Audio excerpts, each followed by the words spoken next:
Hi, Alan. I'm going to make an omelet and show you how to do it really quick. The first thing I'm going to do is cook the stuff I want in my omelet, which has some ham and some onions and some mushrooms.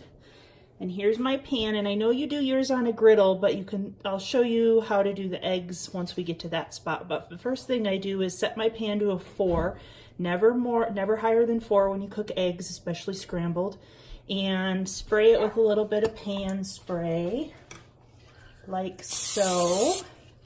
And then put the stuff that I want in my omelet in the pan. You can see my son in the background there. He's having Hostess cupcakes for breakfast. So, actually, I'm eating eggs too.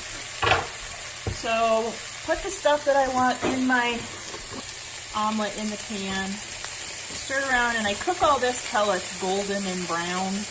And then I pull it out and set it off to the side and wipe out my pan. You can do this with whatever you want to put in your omelet. If you want peppers or bacon or sausage or breakfast sausage or whatever you want to put in there, tomatoes. If you do something like spinach, I would not pre-cook that very much. I would probably just, when everything else is done, drop it in there to wilt it a little bit and then pull it off the heat into a plate. So I'm going to pause this until I get to the, oh actually, while that's cooking then, I do my eggs. You can absolutely scramble them with a fork, but I do them in my magic bullet. So I'm making a 2-egg omelet. You can do as many as you want. Oops. Don't do that. Shells are not good.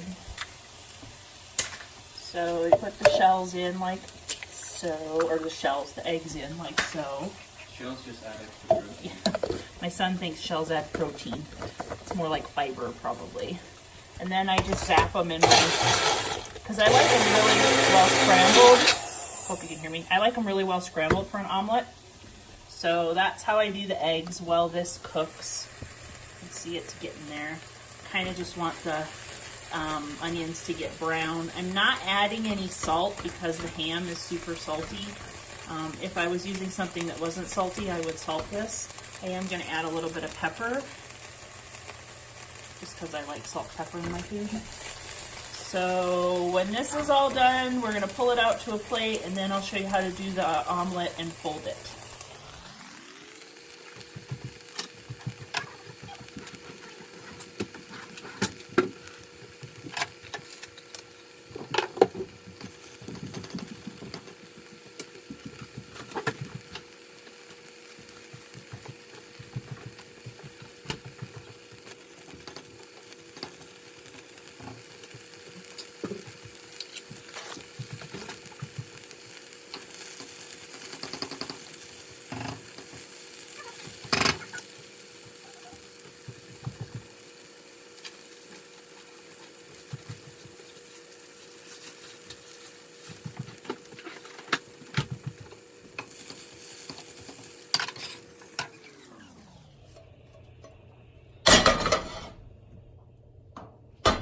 Alright, so I moved that off to a side plate. I'm going to use a paper towel to wipe out my pan. And then I'm going to hit it with just a little bit more pan spray. If you want to use butter, you totally can. I'm a ham girl. And then we put our eggs in. I told you I'd show you how I do this, just a rubber scraper. So here's my rubber scraper. You can use any kind you want. And I pour my eggs in. If you're using your griddle, the thing you can do is keep them contained with your rubber scraper around the edges. I usually salt and pepper right as soon as I put them in. And then I start, first I kind of make it the size I want it, and I start pulling in from the edges, because I flip my eggs before I put my filling in and roll my omelet. And so when you do this, it kind of adds structural integrity. Now, it might be kind of hard to tilt your pan and move the eggs around on a griddle. You just kind of have to experiment with it a little bit and see what you can do.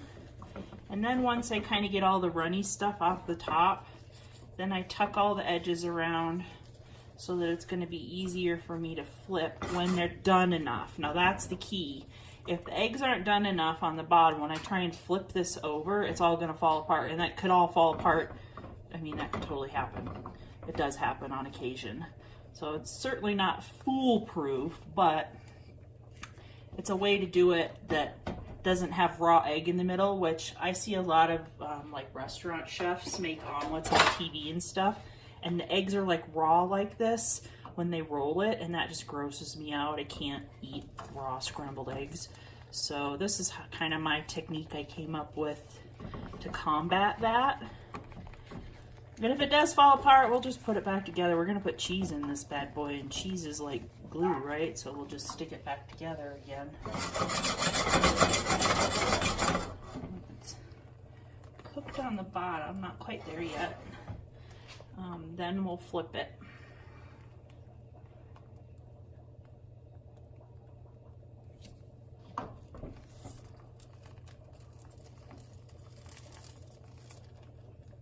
One thing, if you scramble these by hand, sometimes they're a little bit more structurally sound because the white and the yolk isn't as blended or emulsified when you cook them. And the white is the protein, and that can hold the egg together a little bit better when you want to flip it.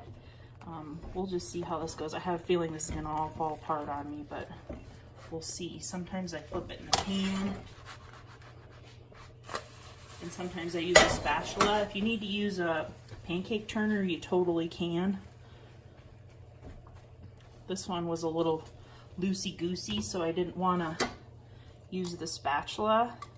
And then I put my filling on one half while the other side cooks, and a little handful of cheese, because what's an omelet without cheese? And then I fold it with my rubber scraper like this. See how the egg is cooked on the other side? Now this is the other trick. I put a little lid on top. It doesn't have to fit, it doesn't have to seal. You just want to kind of hold the heat in, and I just splash a little water under there and let it steam for a second. Now this fluffs the eggs up and it helps the cheese melt, because sometimes when you make omelets at home, the cheese on the inside doesn't melt, and I think that's ish. So I just kind of let it steam under there. I'll probably use about half the water I just used. I used a little bit too much. Just like that. And then when I feel like it's steamed enough, I can see the cheese melting, I'll just take the lid off, let the water evaporate.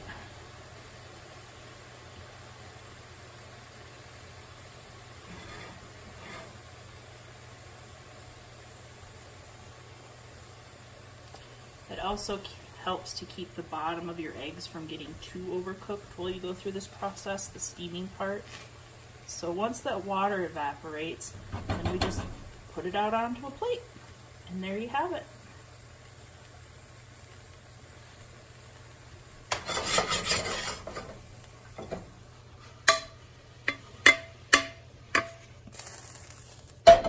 Just like that.